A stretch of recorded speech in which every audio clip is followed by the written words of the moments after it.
விதையாகிய வார்த்தை, பரலோகத்தினுடைய அந்த வார்த்தை, தேவனுடைய வார்த்தை.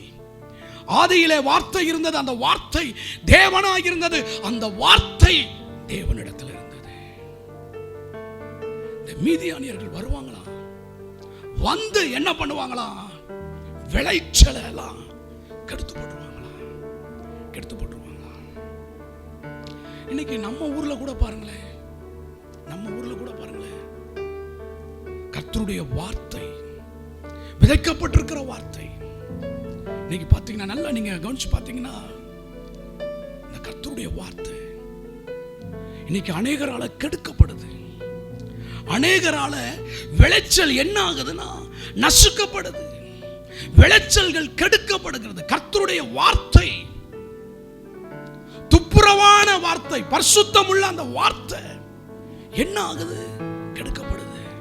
கர்த்தருடைய வார்த்தை விளைச்சல், அந்த பரலோகத்தினுடைய விளைச்சல், தேவனுடைய வார்த்தை துருவுபதேசமா மாறிடுச்சு.